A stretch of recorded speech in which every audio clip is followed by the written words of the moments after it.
چونکہ متی اللہ صاحب کو پیمز ہسپتال سے ہی کوئی نامعلوم افراد تھے وہ اٹھا لے گئے، اس کے بعد آپ اریسٹ ہو گئے، یہ کیسے ہوا؟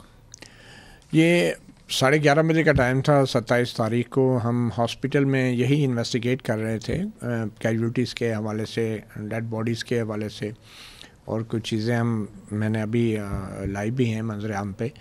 تو اس کے بعد جب ہم نکلے ہیں ہاسپٹل سے تو یہ کچھ لوگ تھے، نقاب پوش لوگ تھے، اٹھایا انہوں نے، سر پہ چادر ڈالی ہے، اٹھا کے وہ 6-7 منٹ بعد ایک جگہ پہ لے کر گئے اور کچھ دیر وہاں پہ رکھا. گھنٹے ڈیڑھ کے بعد جو ہے مجھے اس وقت یہ اندازہ ہوا کہ شاید یہ پولیس کے لوگ ہیں، کہ جب یہ مجھے پیمز اسپتال میں اسی جگہ پہ ڈاکٹری ملاحظے کے لیے لے کر آئے، وہ جو FIR کاٹنے کے بعد جو ملزم کا وہ کرواتے ہیں، واپس لے آئے پیمز اسپتال. ہاں، اور وہی انہی ڈاکٹروں کے سامنے جن سے میں سوال جواب کر رہا تھا، اور ڈاکٹر موصوف بھی جو ہیں وہ چادر منہ سے ہٹا کے انہوں نے نہیں دیکھی کہ ملزم کی صحت کیا ہے یا ملزم کی کیا حالت ہے. وہ بھی ایسے سوال جواب کر رہے تھے جیسے ڈاکٹر کم اور پولیسیں زیادہ ہیں.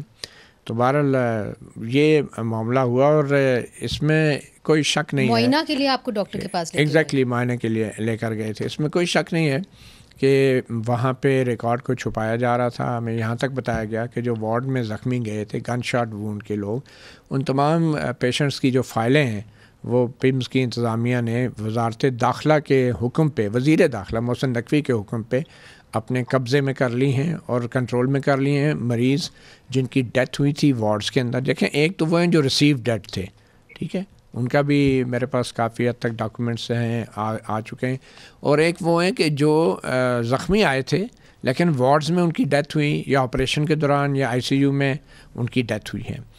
تو ان کا ریکارڈ بھی حکومت کے پاس ہے. ایک ڈیتھ رجسٹر ہے جو کہ ایمرجنسی میں ہوتا ہے، وہ ڈیتھ رجسٹر بھی ہم نے اپنی آنکھوں سے دیکھا. اس میں کچھ چیزوں کو ہم نے نوٹ کیا لیکن پھر وہ ڈیتھ رجسٹر بھی غائب کر دیا گیا. اور یہ ساری چیزیں ابھی تک سامنے ہیں، بٹ آبویسلی اب PTI کی طرف سے جو لسٹ آئی ہے ان کو بھی میں دیکھوں گا. اور جو میرے پاس اس کے اندر ہم 7 لوگوں کی تصدیق کر چکے ہیں. یہ 12 کی لسٹ ہے. ناظرین، PTI نے 12 کی لسٹ شائع کی ہے کہ ان کے 12 لوگ جو ہیں وہ جاں بحق ہوئے اس دھرنے یا اس احتجاج کے دوران.